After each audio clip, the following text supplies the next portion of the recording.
Hello and welcome to a podcast about something where each week we dive deep into whatever it is we find interesting. I'm your host, Calvin, and joining me from the hot gates is your co-host, Nick Richardson. Hey man, it's a pretty hot day out here out at the hot gates, which gets its name from hot springs. Does it? I didn't know that. And for you guys who are uninitiated, we are going to be talking about the Battle of Thermopylae today.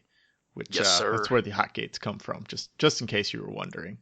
It's the hot gates. Yeah. You gotta enunciate that. I mean, you so can hot. if you want to. I'm just going to say it like a normal, regular person says things. So, yeah, whatever. People will probably close out if I start going hot all the time. So yeah, hot it is. Yeah, just go with hot. I'm good with that. So, the Battle of Thermopylae from the year 480-ish BC. Between the Greeks and the Persians.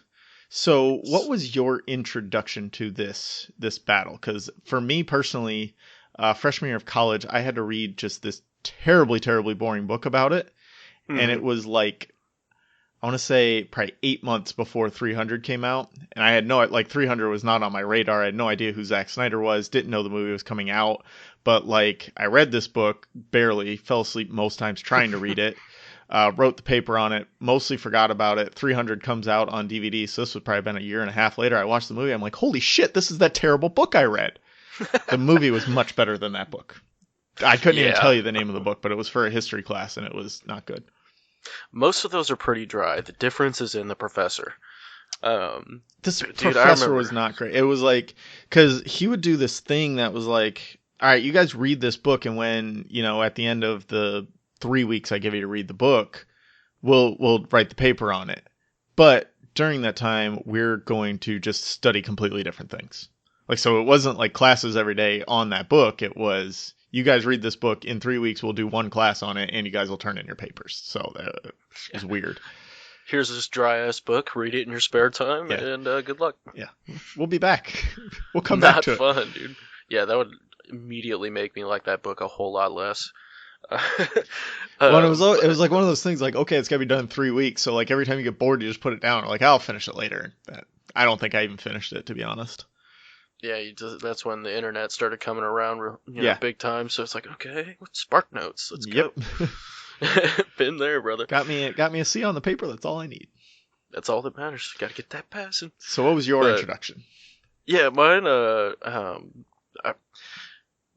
my dad, history buff, blah, blah, blah, but he had a book on the Peloponnesian Wars, which, had a little segment in there. So I read it, couldn't comprehend it as a kid, a young kid. So my real introduction was high school, which was your standard, the Battle of Thermopylae, and the Spartans are amazing, and they're impervious to everything, but they all died, so... beware of that. Impervious to everything except death. Yes, death comes for us all, my friend. Yes. Not today. Not today. It's a little preview for next week for you people out there. Right? We got to get this one out in the first place. When I got to college is when it got really fun. Mm-hmm. I had to read one of those dry-ass books, again. I wonder if it was the same book. Professor, possibly. Had an orange cover. That's all I remember about it. Mine had a guy that just looked way too happy to be digging in the mud. No, that wasn't the same one. He looked like, I don't know, Nigel Thornberry come to life, and he's just like, yay! But my professor was fantastic, Doc Roberts. Shout out, Doc. Doc Roberts, if you're probably dead by now, Oof. But he was old as shit, man. R.I.P. Doc. He'd always talk about, I'm going to go home and crack open a Milwaukee's Best. That was the highlight of his weekend. But he was a fantastic professor, and we spent 3 weeks on the battle, analyzing it. Oh, it was super fun. I would have much rather done that than the other things we were doing in that class, or trying to read this book. The first 8 chapters of this book were dedicated to the Persian dynasty and Xerxes' family tree and King Darius before it, all this bullshit that was just it was I don't know, I can't even relate it to anything. It was just reading, this guy was this guy's father, and then he attacked this place and got this region into the Persian control, and then he died, and then the next guy came along and he got a different region in the Persian control, and they had 6 million warriors. Like, it was just numbers and dates and people and places, but it wasn't like, let's talk about the battles. And then it finally got to the battles in like the last 6 chapters, and that part was fun. Yeah, well, they gotta fill up them pages somehow. The first 8 chapters were the Persian dynasty, and then they did like 5 on what the Spartans were, and Leonidas and his family tree. And it's like, Jesus Christ, just land the plane. Let's kill some Persians here. Let's do it for Sparta, son. Yeah, this is Sparta. This is Sparta. Such a good movie. But anyway, good movie. We're not going to talk too much about the movie. We've both seen it, obviously. Yes. But it was, I just watched like the first half of it today. I was trying to fit the whole thing in, just didn't have time. I actually had to like work and stuff today. It was rough. But yeah, it's surprisingly accurate. It really is, honestly. Yeah, I think it's as accurate as we can expect for a movie that's about a battle that happened 2,500 years ago that's made by the guy who also brought us Sucker Punch. Like, that's what you get when you got Zack Snyder directing a movie over interpretation. 25. Yeah. Well, and I'll touch on a point about that later on when we kind of reach it. About Sucker Punch? No. Yeah, we're going to... The 300 sucks. talk will be at the end of the... towards the end, but we will talk a little 300. There's a bit of conflation between, because there are 2 Persian invasions of Greece, and so the movie kind of conflates both of them, like facts from both of them, to make this story more interesting. It helps make it make sense. Yeah, because like otherwise you'd have the first 20 minutes of the movie explaining Darius and the Xerxes family tree and who the Spartans are. Yeah, you gotta do what you gotta do. Turn into that book I read. So yeah, we'll talk 300 a little bit, but for the most part, we want to focus on the battle, what scholars think happened during the battle. Like, nobody actually knows. It's a lot of guesswork, educated guesswork, not by us, by other people who are much smarter than us, or at least much smarter than me. Me too. I don't claim to be a historian. Most of these people were in that field. Yeah, exactly. I did a lot of Wikipedia research, so nice. That's as good as I can bring to it. Well, I'm sure in your Wikipedia research you came across the name Herodotus. Yes, he's one of the guys. Yep, he's one of the main players who kind of... I mean, he's the historian of the Western world. We know a lot from Herodotus. Seem to inflate the numbers of this battle quite a bit, though. Big time. But luckily, I did find some numbers that's kind of between him and 2 other guys that actually, sounds about right. It was numbers where they actually had roughly the same, within 100 or 2. Yeah. And so it's like, okay, I'm going to take those numbers, but not his 2 million and, this guy's 120K. Right. Yeah. So, but kind of want to give a background of kind of what led to the battle and who the different factions involved were. So pretty much, like I said, this was the Battle of Thermopylae happened during the second invasion of Greece by the Persians. The first one was failed by King Xerxes' father, King Darius. Darius the Great. Was he the Great? I believe that was Darius the Great. 1. Yeah, okay. Yeah. I'm almost positive that's Darius. He probably called himself Darius the Great, just as Xerxes called himself God King. But whatever. These guys, a lot of made up nicknames. Self-proclaimed nicknames back in the day. Yeah, you could claim you're a god and people would believe it. So. Well, yeah. Once you conquer and subjugate them, they're willing to believe anything. That's going to keep them alive too. I don't know about believe, but they'll go along with it. Right, because exactly. People like to live. So the Persians reached Greece during the Spartan celebration of Carnea, which it's basically their harvest festival, I want to say. And the Spartans can't do battle during Carnea. Well, it was also the Olympic Games as well. Right. So they had that was pretty much the double jeopardy. You do not engage in warfare or else. Leonidas decided to consult the Oracle of Delphi and was given a prophecy. I'm going to read the prophecy, try and stay with me here. O ye men who dwell in the streets of broad Lacedaemon, honor the festival of the Carnea. Otherwise, either your glorious town shall be sacked by the children of Perseus, or, in exchange, must all through the whole Laconian country mourn for the loss of a king descendant of the great Heracles. So basically, hey, guys, don't fight. We're good. Don't fight, and Leonidas, this is about you. Mm-hmm. And Yeah. I will Just say, chill the after fuck out, consulting with the Leo. Oracle, he still took his case to, the elders, whatever you want to call it.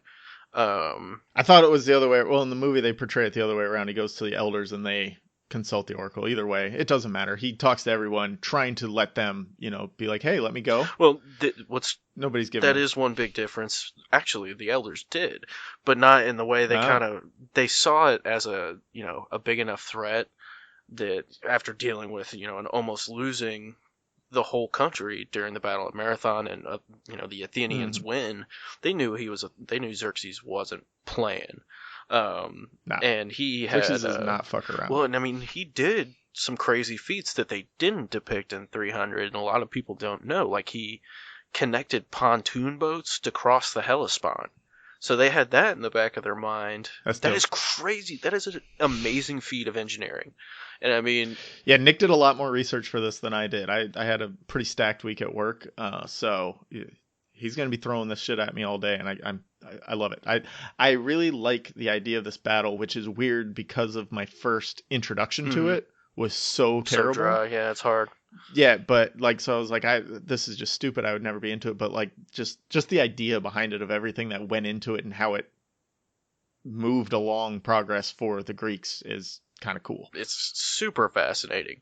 And I mean, it's one of the hinge points of history, which Yeah, I just fascinates the shit out of because me. we'd all be Asian right now if this didn't happen. Oh, Probably, man. but we'll get to that when we get to that. But yeah, they so he has made this giant army come with him, and I mean, they hugely inflate numbers most of the time, but it's still massive. And to move them along while crossing the Hellespont and just starting to roll up towns. So I mean, there was fear brewing among a non-fearful people, which Yeah, the Spartans, they're always ready for battle.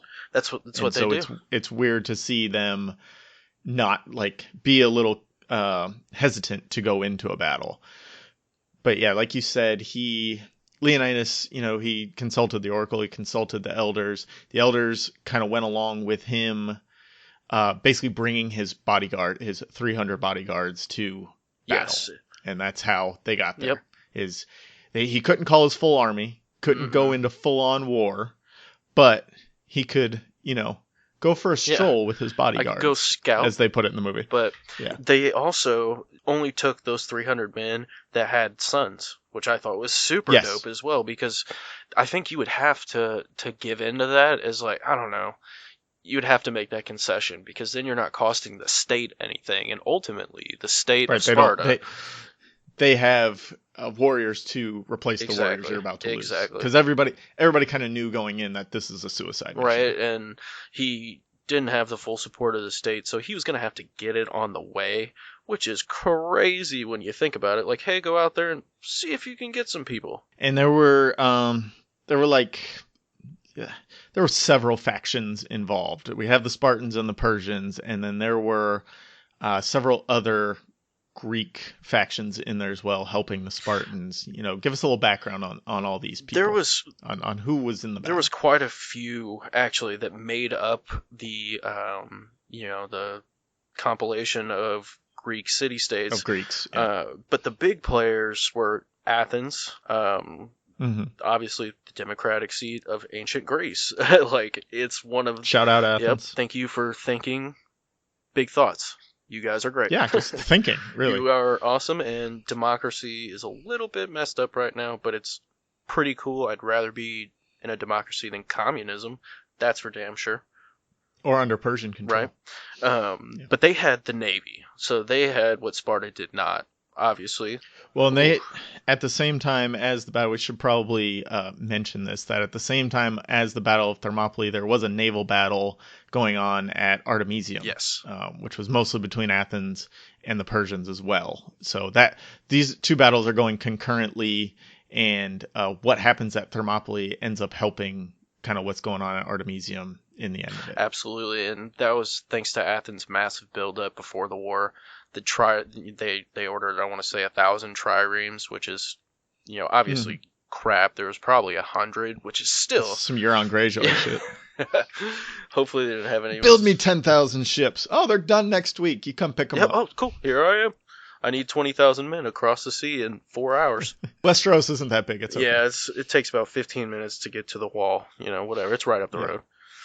Yeah, no worries. But there was Athens. And we should also, sorry to cut you off No, again, no. but we should also mention that Carnea was only a Spartan celebration, so the rest of Greece could actually do battle at this They time. were eager Which is to do why battle. the Battle of Artemision is going on. It's just the Spartans were the closest to Thermopylae. They had the best chance of getting there to defend it. That's why Leonidas, and they're the best warrior, like land cavalry warriors. Infantry, I guess it would be, not cavalry. They're the best with they're the best 1,000 warriors. miles. I mean, because that's what they do. So they would have been the closest ones and the best suited to stop them in this tactical spot. Which we'll get into the tactics behind that in a little bit. But Which is really fun whenever we get there. Yeah. So yeah, I'm the excited about that Spartans part. obviously a major player. They're the ones who, along with Athens, or Eritrea, I want to say, were the ones who threw the emissaries basically to their deaths. So the Spartans were Now, picking I a read that fight. happened during the first. That part of it actually happened during the first invasion. Was it? See, That's what I read. I could be wrong. Like, this is all Wikipedia and it's from a few days ago. I didn't write that down, but I thought that happened in the first invasion. Like, they sent the emissaries and they were like, "No, you're not getting anything from us," and threw them down the well. it's quite possible. It doesn't matter. Yeah. If it, I don't know. I may be misremembering, but either way you look at it, Sparta had picked a fight. They sent two of their own to atone for it, I guess. But Right. they were the most badass motherfuckers on earth at that time when it came to close quarters, sword, spear combat. Like, they were great tacticians. That's what they did. Mhm. They were excellent. Had the best technology for the time. And the upbringing of Spartan men is something else that the movie gets mostly right. That basically you're just thrown into battle from the day you're, I don't know, old enough to understand what fighting exactly. is. And you gotta kill people. And it's just battle and battle and battle. Yeah, Steal. It's not fun. I don't know about the whole thing about sending them out to fight a wolf all alone. Like, that might be a little in the snow barefoot. Fabricated. Yeah, that might be fabricated. I don't know. I wasn't there. But for the most part, like, just throwing them in to fight, and babies who weren't perfect were kind of tossed aside. They bred Terminators, basically. Yeah. Well armored, well trained Terminators, and that's kind of how I've always looked at the Spartans, which I find awesome. They got the best of the best armor. That's really their entire GDP of the year. Sweet 6-pack eggs. Yeah, no kidding. Enough to really have. It's kind of like the Batman nipples. They're just so serious. You got to have them fitted around. And then the Persians, who as a people were just a conglomerate of Yeah, they're a mishmash. Oh, everybody. Basically every Asian region available at the Persia. The Persian Empire reached mostly across Asia at the time. And were obviously comprised of some of the oldest peoples known to man. They have knowledge, they have experience, they have size on their side. So it's right. And the Persians. Oh, sorry. I was just going to say, it's a very David and Goliath moment. Mm-hmm.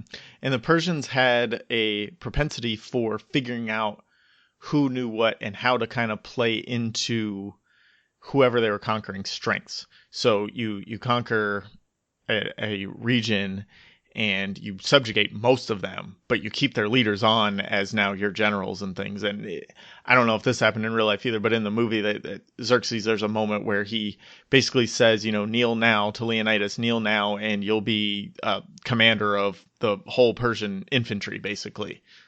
And that was something that the Persians did, is they were very forward thinking and accepting of ideas from other cultures. They wanted you to basically be their slaves, but they would accept your ideas and use them if they were better than the ideas they already had. Well, not even that. They kind of absolutely that. I didn't mean to discount that. But it was very much a live and let live mentality, kind of like the Mongolians.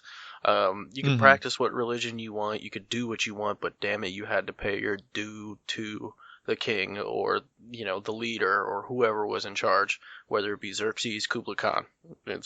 They're very, Right. very similar in that. And in both invasions, the first and the second, they promised the Greeks, you can have your way of life, but you're ours. Yes, we want the And the Greeks money. weren't having We it want the money and the because bitches. I think the Greeks could probably see that. Yeah, you say that now to get us to agree with you, but how long is that actually going to last? Absolutely, and For the majority of the people, it would last for people like Leonidas who had something to add to the mhm, Persians, or some of the forward-thinking Athenians, like that. Some people would stay around and get to live their life the way they want, but there would be a lot of people who would not get to live the life that they planned for. absolutely not. And no one wants to be owned. No one wants to answer to someone who Hmm, is that's strange. well, absolutely. And I could not even imagine being, uh, being held to a high standard by a foreign power who could basically kill me at any time they wanted if they don't like. I'm basically, you can stay if you want. It's Yeah. you brought the booze, you can hang out for a while. That weird guy, you know what I mean? No one wants to be treated that way, especially not No. these forward-thinking Western countries who, in their own right, have contributed amazing amounts to philosophy, history, stuff like that. They Yeah. stand on equal footing. For the most part, yeah. And so the second invasion of Greece I thought was super interesting of kind of why it Hmm. happened, because the first invasion they're just basically trying to expand as much as they can expand and conquer as much as they can conquer. But during the second invasion, it wasn't started by Xerxes. It was started by his father Darius before he died in a revolt from Egyptians, I want Yep, to say. But 486 BC. I want to say. yeah, something like that. So basically, Darius wanted to just punish anyone who was involved in any revolt against his rule, which this included the Greeks that had revolted during the Ionian Revolt. So the first Persian invasion of Greece, it failed at the Battle of Marathon. And basically, just in response to that, Darius is like, fuck this. I'm getting the biggest army I can ever get just for Watch Greece. me. Yeah. It was just like, you know what, you guys wanna revolt, like I'm coming at you with everything that can possibly be. And well, it didn't work. Still didn't work. And I Then mean, Xerxes finished Darius's job. Yeah. But basically, he was just petty. hmm. He was like, I don't like you guys because you beat me. So now I'm going to beat you even harder. Right. I'm taking it's Tom Good work. Haverford. um, I see. I like being the guy with the ball because when I left, I got to take the ball home and no one could play. That's what I felt like Darius and Xerxes to a great extent were doing. Well, yeah, Xerxes was definitely just like a petulant child, like a trust fund baby who's like, well, daddy said that I need to do this, so I'm going to do it. Yeah, watch me, guy. I could see him just being a absolute shit, and I'm even with the way Zack Snyder portrayed him in like 300 and how I've seen in just old books I was actually a little disappointed with his portrayal. in 300. Yeah, because I had read this book and it was basically told like he's this godlike figure, like 8 feet tall, like super big, like basically Zion Williamson, but 2 feet taller and just as intimidating. Yeah, no shit. And Just not on the hardwood. like I just didn't get that from the portrayal in 300. He was just like, I guess he was more flamboyant He was very than I expected, odd. which kind of also goes with the Persian style of like he fashions himself a god, so he's going to do whatever the hell he wants and be who he wants. And as forward thinking, he reminded me more of like Oberyn Martell, like pansexual. I'm just gonna do whatever the hell I That's want. a great analogy, actually. Yeah. That Wants rather than revenge. just like this domineering figure of like that dude's fucking scary. He's not a Leonidas figure. He's not like a Thor type guy who's just 8 feet Right. There tall, you go. blonde, and gigantic muscles. He's a more of a thinker, which I Yeah. thought was cool. He's a ruthless thinker, but dude was a Yeah, so I great don't know if tactician. disappointed is right, because anytime I've seen the movie since then, like I do like his portrayal in that movie. It just wasn't it subverted my expectations when I went. I was expecting them to like put Shaq in there basically. It was too much, yet not enough at the same time. Yeah. is kind of how I looked at it. And Shaq would have been a terrible pick, but if they could have No, got, oh no, not Shaq dude, as that'd be so not funny. actual Shaq. Somebody with the like stature of Shaq. In 300, you see Shaq. Hey, Leonidas. Hey, I need you. I am Xerxes. Kneel, bitch. I can see it. Sorry, that was a tangent. Sorry, on mine. Shaq. Yeah. Shaq, if you're listening, you the man. I mean, go back to being Kazam, Shaq. You're good at that. No, sir. You sucked. And yeah, so going into this, there's pretty high stakes for Greece and for Sparta and also for the conquering Persian Empire. Do you want to talk to that? Absolutely. You're 100% right, where, like we've said before, this was a turning point for humanity. And I think, obviously, what they wouldn't know is going to go down in history quite like this, but I think everybody involved knew this was a big deal. And, I mean, Greece and especially the Spartans, they're fighting for dominance of the country. They are a leading power. They don't want to be pushed to the side. They don't want to lose their way of life, like we said. It's well, yeah. For Sparta and for Greece as a whole, to them it was would have been the death of free thinking. It's like if someone parachuted into America and started saying, yeah, you guys are gonna serve us now. Like if North Korea invaded America. Hell no, we would absolutely not stand for that shit. North Korea would need a lot bigger army to live up to that analogy, but yeah, it's basically China. the same thing of China. like, Let's go with China. You're okay being here, but you're going to live the way we want you to, and you're going to think the way we want you to, and if you think outside of what we want you to, if we don't like it, then you're no good to us. You're done. So free thinking is allowed until we don't like it, and then you're pretty dead. much. So the Persians. I do want to say one more thing. Legacy.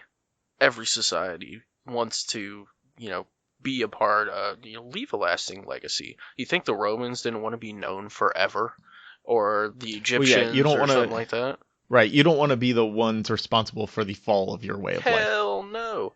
And this was viewed as that. And luckily it wasn't a one-sided affair, because I think Greece would have rolled Persia more than it wouldn't have had any stakes if Persia didn't have a stake in it as well.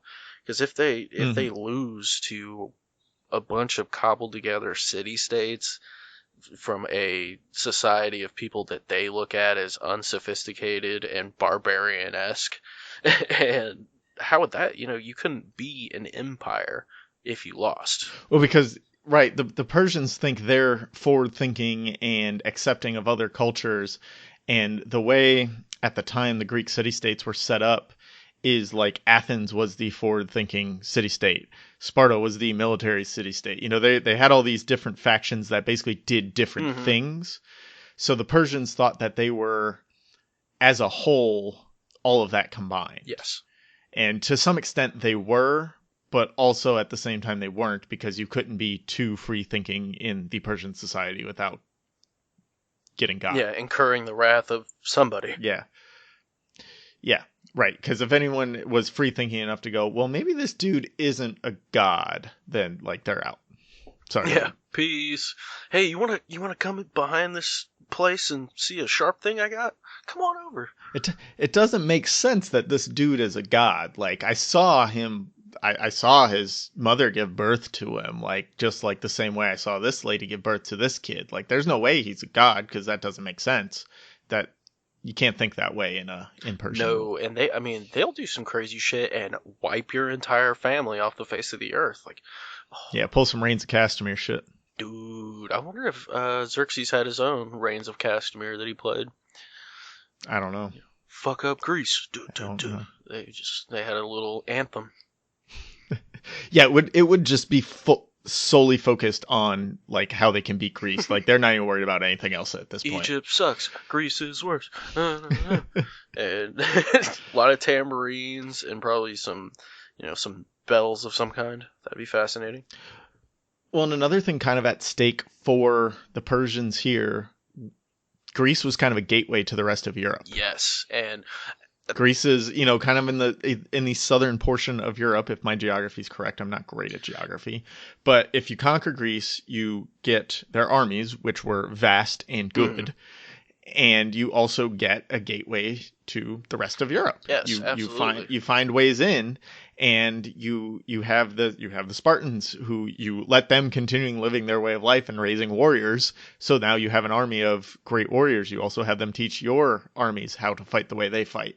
The Athenians had a great army and a great navy as well. You inherit that as you conquer Greece. So I mean, there was more to it than Persia just being petty and mad that Yes. they revolted. Hmm.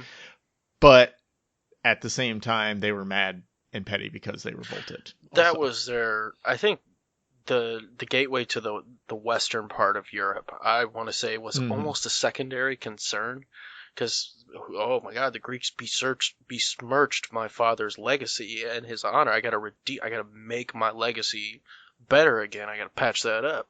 But you're 100% right, dude. If they got through Greece, most of those societies were pretty primitive at the time still, compared to these warring Hmm. powers, but still, I can't imagine we would never have so much free thinking. We probably never had the Crusades, but we'd never have the Renaissance either. That might be okay. Yeah. Crusades weren't always as great as Robin Hood makes them out to be. No. Shout out Kevin Costner. So we're like halfway through this thing. Should we actually talk about the battle at some point? Maybe? Definitely, dude. So the Spartans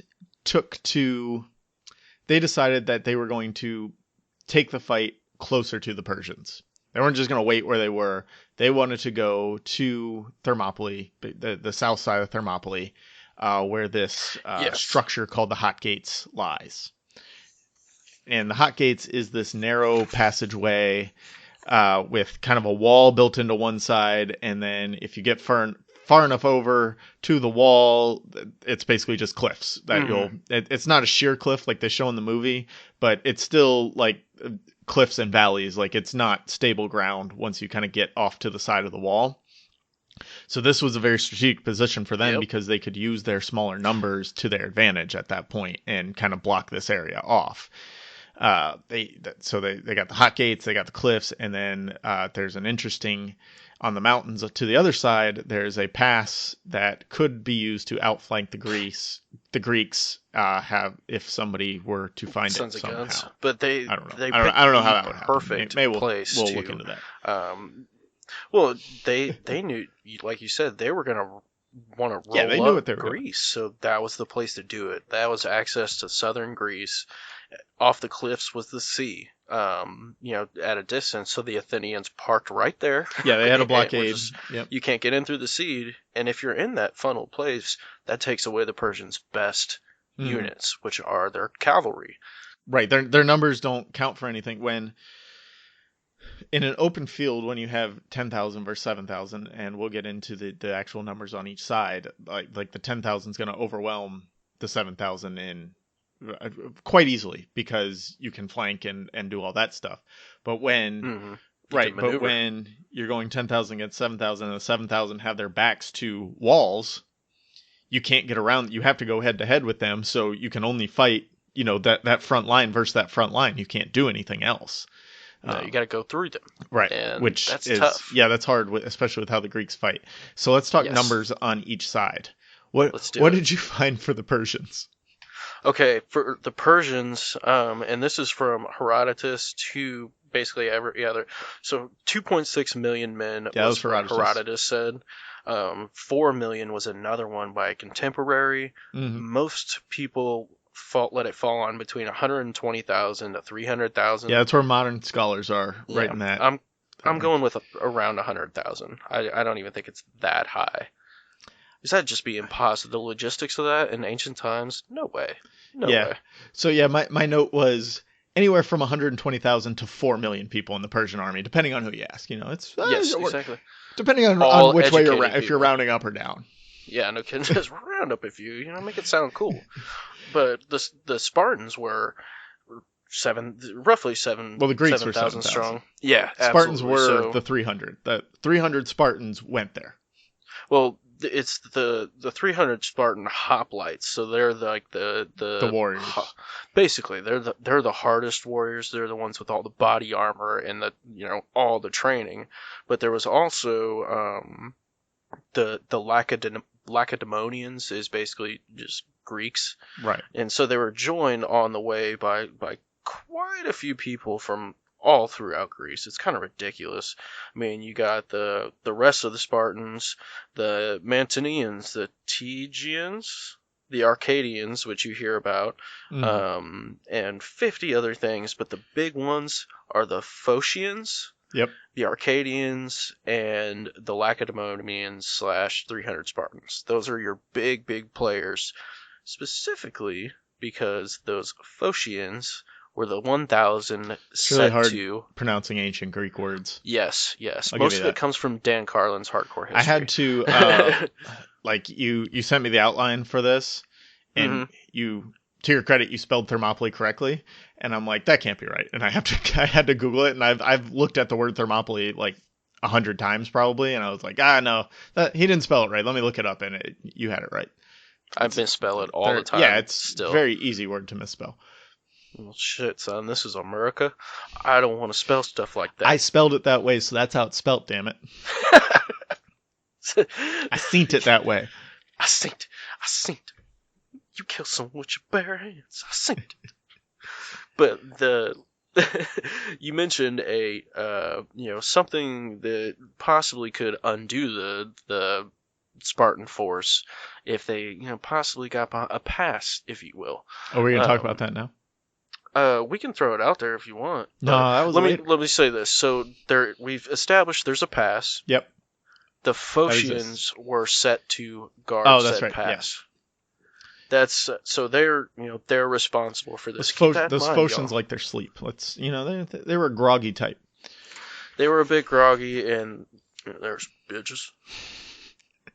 There were no Spartans. We'll say that. No. So if you look at it this way, it's basically you have your all-star point guard, and then he's got your rest of your starting five who are maybe I don't know, really good. You can win a finals with them. JJ Redick's got to be on your team, all right? And that's who the Phocians were. They're JJ Redick. They're specialists. They didn't belong protecting the pass by themselves. Let's say that. They're more Jimmer for debt. I'm going with that one. You can't put JJ Redick on LeBron James and expect him to defend. Can't put Derrick Rose on LeBron James. I'm still bitter about Bulls losing to the Cavs. That's a different story. Yeah, well, let's not talk about, let's not get too deep in the weeds there. Let's talk about the Greeks' tactics versus the Persians' tactics, how they expected to fight. How about you go over what the Greeks did, and I'll go over what the Persians did. Sounds good. You touched on what the Greeks, their tactic of being in a defensive position, and for once they weren't the attacking force. Obviously, you're outnumbered, so they rope-a-doped them. They played the long game. They made their numbers count for nothing. They made sure they, quote unquote, couldn't be flanked. They picked the best geographical position. There's not much else you can do to play a defensive scheme. Right. Yeah, and they defended the hot gates. That was their spot. And then with the Greek phalanx, there was no way through that. I obviously missed that. I shouldn't have. But the phalanx was their most famous tactic.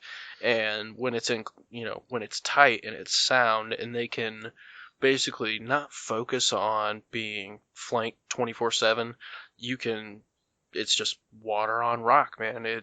You will cut them down constantly. It's the best defensive, scheme in most of ancient combat next to the Roman legions. They basically stole from the phalanx too. The Unsullied as well in Game of Thrones. Yes. We got a lot of Game of Thrones teasers in here, if you will. Dun, dun, dun. Yeah. Stay tuned. But the phalanx is just basically in the way they overlap their shields, and then they layered their spears, and they used these super thick and large oversized shields, and then their spears were kind of extra long, and with the way that they set up and protected each other's sides, the Persians couldn't get through because their spears were so long that they could attack at long range. Persians had shorter spears or swords that they couldn't beat them in hand-to-hand combat, basically. I read a few other things that the Greeks did. They actually, because they didn't have to use everyone at once in their defensive Yes, position, they were able absolutely. to rotate in and Rotate. out units Yep. to prevent fatigue. So this is where like hockey shifts came from. Like, hockey coaches, they watch the Greek phalanx and are like, hey, we can do that. Just move people in and out. Let's get it. But I mean, isn't that so cool that they had the wherewithal to do something like that? So they wearing the armor they got, and 300 fucked this up so bad.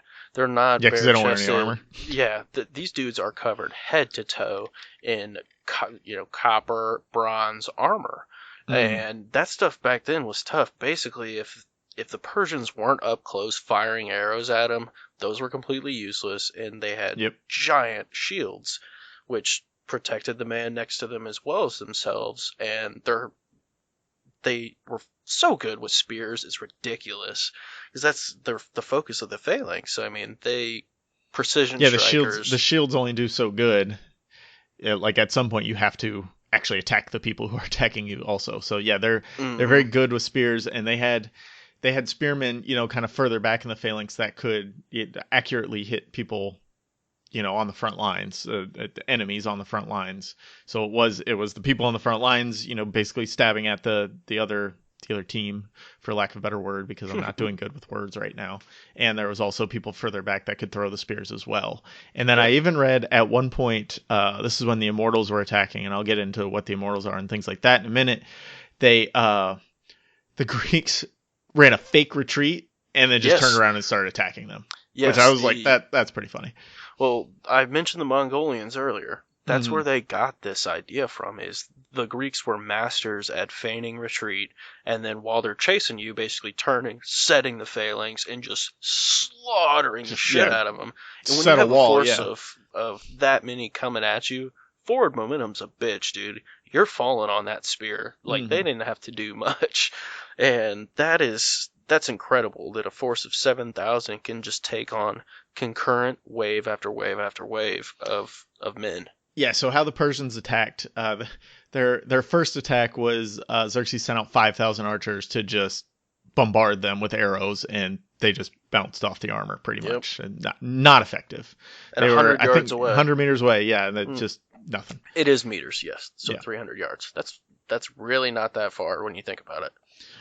So then, once that didn't work, he sent basically frontal assault after frontal assault in waves of 10,000 men. After, again, there's only 7,000 on the other side that are rotating in and out as you go. Well, there's really down to 6,000 because the Phocians are gone. What do we call them? Phocians. Phocians. They're gone. They're not attacking. So it's only like 6,000 Greek at this point, just fending off wave after wave of 10,000 men. So With that's not backups. working. Yeah. So that's not working. So then they send in the Immortals, and these are the elite core of the Persian army. And in the movie, they use like magic and shit, which probably not true. I don't think they went to Hogwarts or anything like that. But they were super dope fighters. Like they knew what they were Yes. doing. They were very These were the advanced. Spartans of the Persian military. And again, Super experienced. this is a group of 10,000 men going after a much smaller group. Can't do anything there. And that's No, on day one. It's just wave after wave. Day two starts. We probably should have mentioned this at some point. The standoff lasted 7 days with 3 days of actual battle. mm-hmm. So the first 4.5 days were just like sitting at each other, staring at each other. Yeah. So, dude, you gonna do something? Yeah. What's up, bro? So then on day two, Xerxes sends I think like one or two more waves. They get bounced back. He thought, that they'll be tired by now. They Yeah. don't have that many men. They'll be worn down. We'll be able to get through. The first day took a toll. Yeah, still doesn't fucking happen. Sorry, Xerx. These guys are out. So he actually withdraws his troops. And just he just stops. He's like, all right, let's regroup. Let's figure something else out. And that's when he's approached by this dude, Ephialtes. Ephialtes, the piece of shit. Yeah, fuck that guy. He was the one who informed them of the pass that went mountain behind pass. the Greeks. Yep.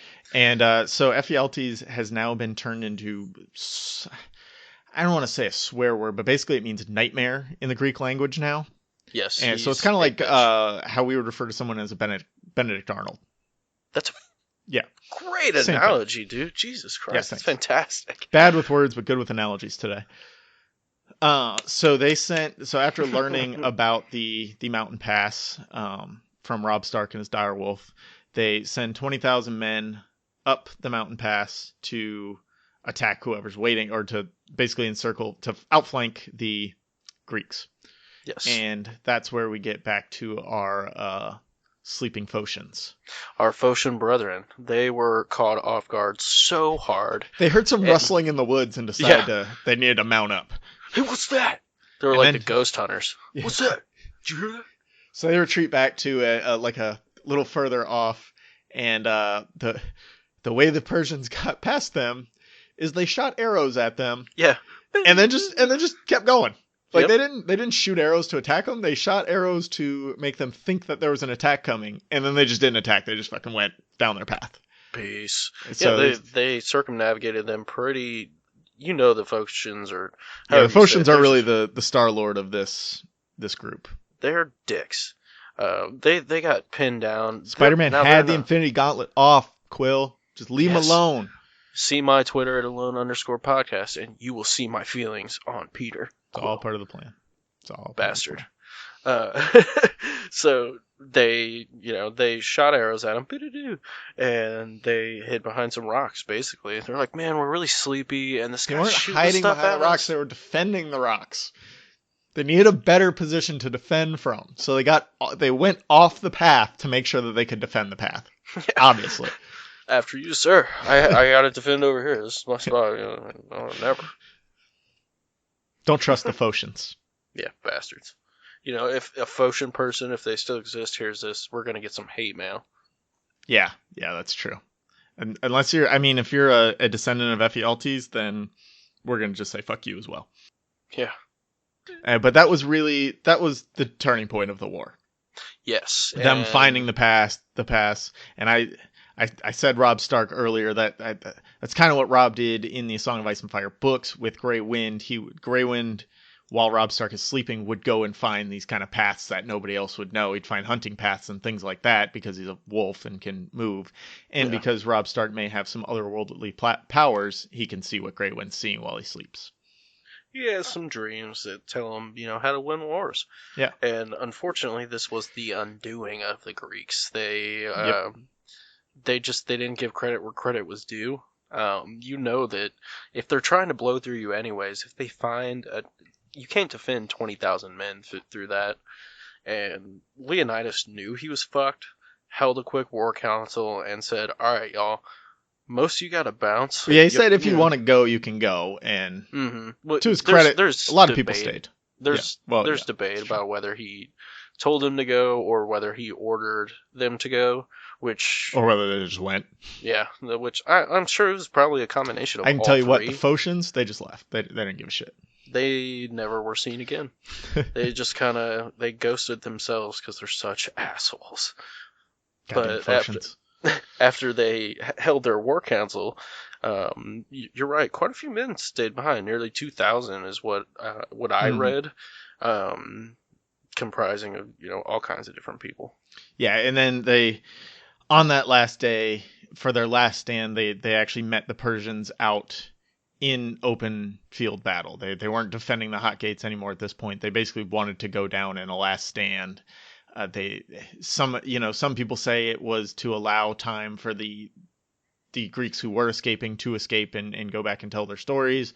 Some say it was to create like a rear guard for them. There's a lot of others just say like they're tired of fighting. Like there's a lot of different theories on why they did this, but I think it's kind of probably a combination of everything. Absolutely. I think 3,000 or however many survived that were able to get away. That's people that can fight another day. Now, anything smaller than the 2K men that remain probably would have been a completely ineffective rear guard. So I always struggle with it. Would that still happen today? Like I know there's acts of bravery to save a comrade, but to have the wherewithal as a unit on the ground like that, comprised of people already at war with each other, most likely, between Greek city-states, and having the wherewithal to go, okay, there's the big picture here. I gotta stay and die. This Yeah. sucks. Well, and they have this adage of, come back wearing your shield or on it, which was a real Spartan adage at the time. So that's kind of what they looked as Spartans. That's what they looked forward to. I don't know if all of the different Greeks looked forward to that, but definitely the No, probably Spartans not. did. Absolutely. And then luckily they got their glorious end.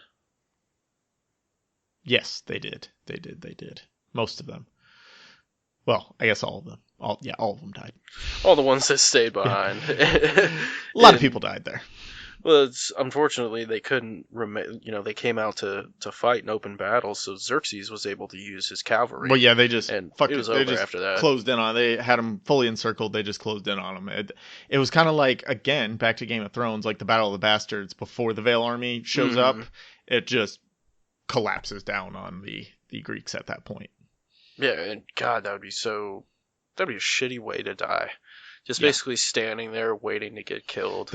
The movie does a much better job of like, we're just gonna stand here and get shot with a bunch of fucking arrows. Yeah, That's a little better. it's a free for all, and we're getting shot. So Yeah, we and lose.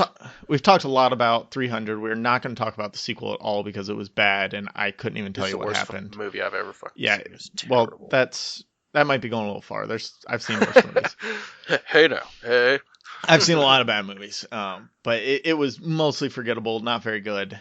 We won't talk about it because it doesn't deal with this battle at all, anyways. No. So let's just talk a little bit real life, quote unquote. As much as scholars think happened versus what happened in the movie.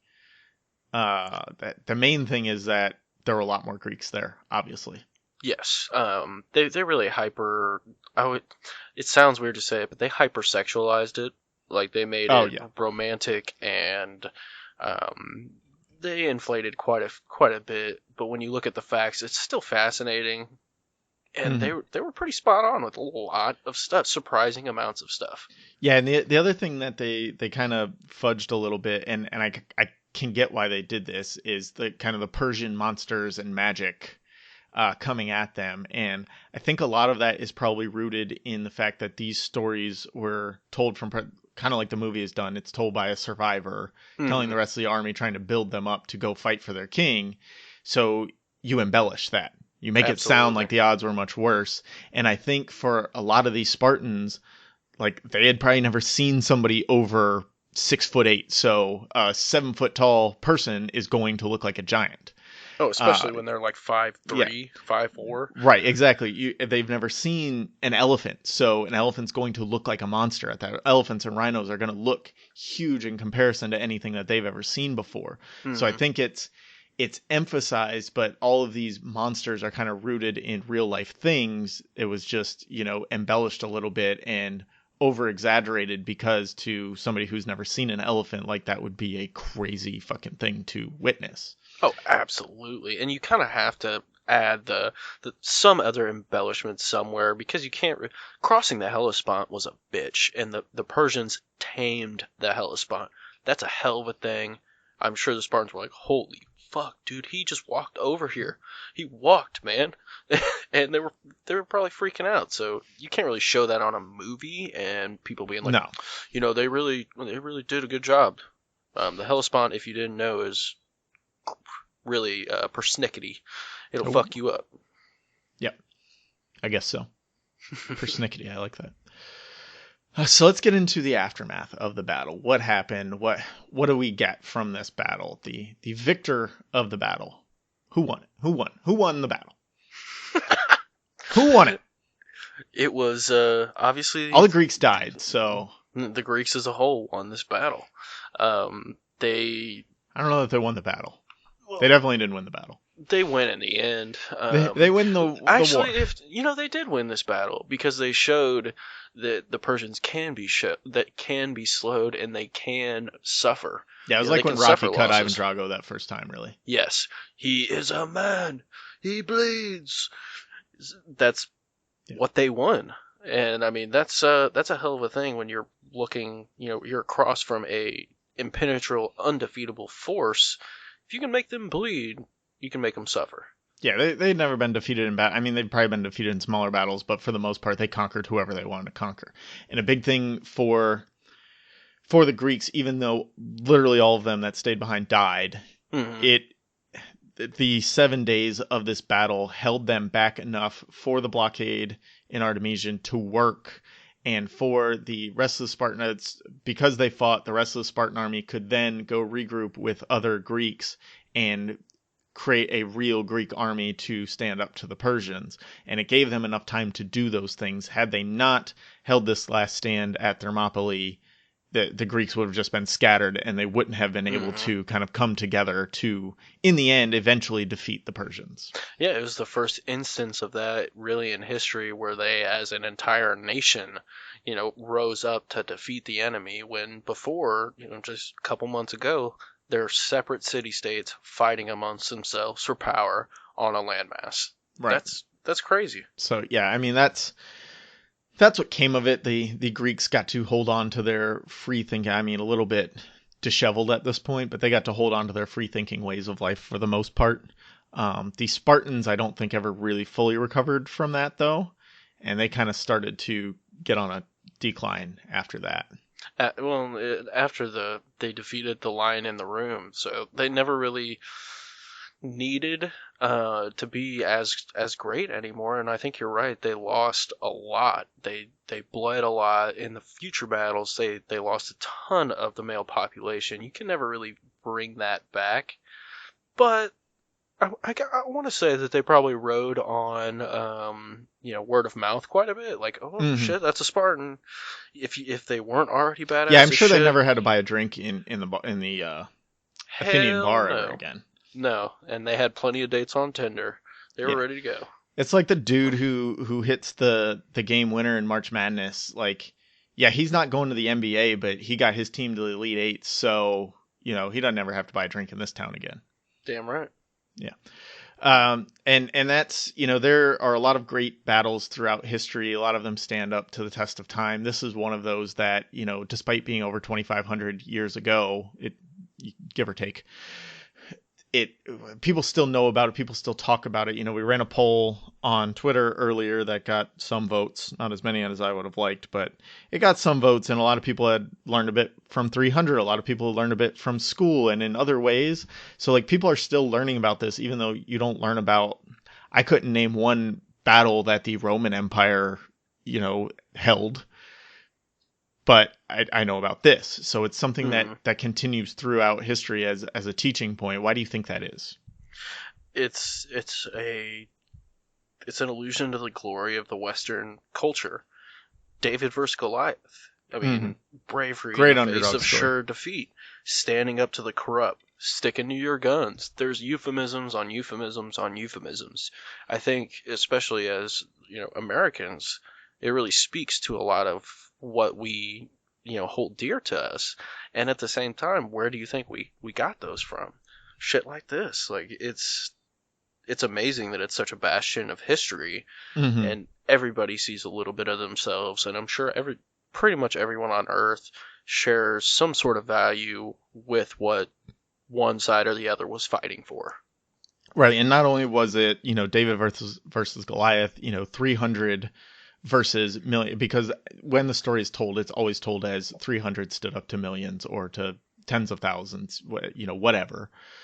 It's not ever told of, well, it was 7,000 versus 100,000. Hmm. It's 300 versus 100,000 at least. And so that's just a great starting point for any story you want to tell. Absolutely. And Leonidas and the Brave 300. right, Game of Thrones or A Song of Ice and Fire even borrows from that with the Unsullied. They're kind of a mirror to the Spartans. They had basically a last stand like this at Karth, where I want to say it was the Yunkish were trying to invade Karth. The Karthine had hired Unsullied, and the Unsullied were greatly outnumbered, but held a last stand down to the last man, and the basically wore out the much greater Yunkish army. So it stands up, the storytelling framework stands up to current and historical storytelling. It's a good Absolutely. story to tell when you can tell that a lot versus a little and the little wins. And not only that, it was free thinking winning over slavery. Mm-hmm. The free thinkers, the army of free thinkers were able to defeat the army of slaves. Yeah, because fuck that. No one wants to be subjugated. Right.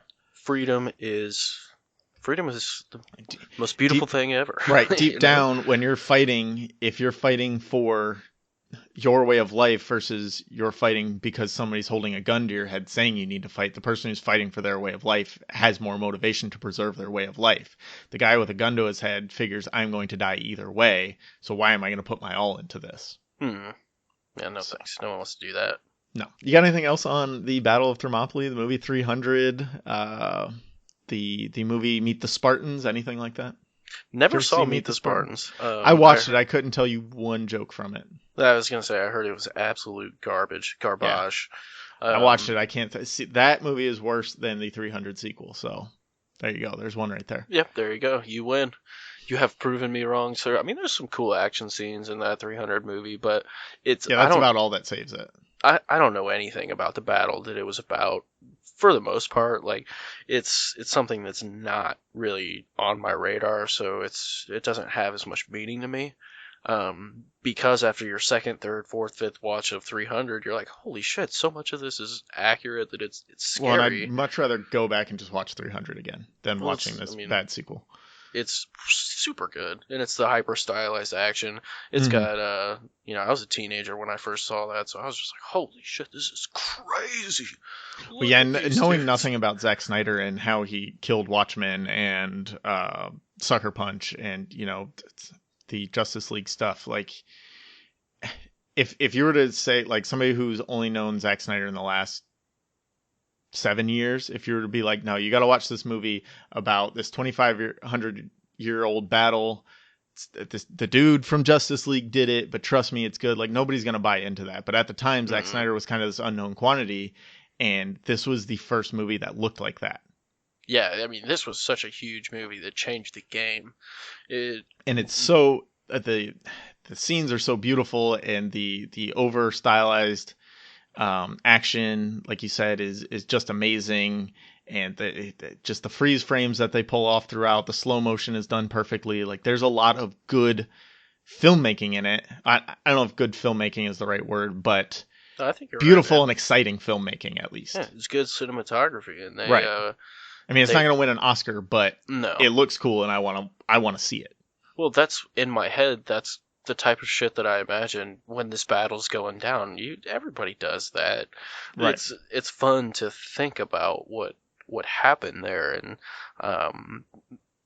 I got a movie to watch that's pretty cool and sweet. That that puts me in that mindset. Yeah, totally agree. That's all we got for the Battle of Thermopylae. Absolutely. If you guys have any questions, holler at us. Or just general thoughts on why we suck or are great. Love those too. We're pretty great. Yeah, I thought so too. Maybe if you have more fun facts about the Battle of Thermopylae that we didn't cover, or we got something completely wrong, let us know. We're on Twitter at APA something and at alone_podcast. Yep, at alone_podcast. There we go. That's it. You can always email us at a podcast about something at gmail.com. And we're out there. We're out there. Hit us up. We've gotten a lot of good conversations going lately, and I like that. I like getting good conversations. So if you listen and you have thoughts, just throw them at us. We'll probably talk to you about it, because we already talked about it for an hour. We can talk more on it, obviously. Oh yeah, and I'm always game to interact with you guys. We love the fact you're listening, and we appreciate it so very, very much. Yeah, if you're on iTunes, make sure you rate and review. You can support the show through Patreon at patreon.com/podcastaboutsomething. There is a donut. I'm going to call it a donut button every time. I'm just going to change it to a donut button so I'm not wrong. There's a donate button on our website on the About Me page where you can just do a one-time donation. Any little bit helps. And like I said before, we're probably going to get some merch going. Also, make sure you check out the One Shining Seinfeld Moment bracket that will be going on through April 8th. And there's still room to vote for, I think there's 3 more rounds to vote on. So keep tuned to that. It's on Twitter all the day. There's links and everything there. So check that out. Need as many votes as we can get. Got to get George to the finish line. Let's do it. The music for a podcast about something is provided by those cats. And you guys stay sassy. Stay classy. My degree is key.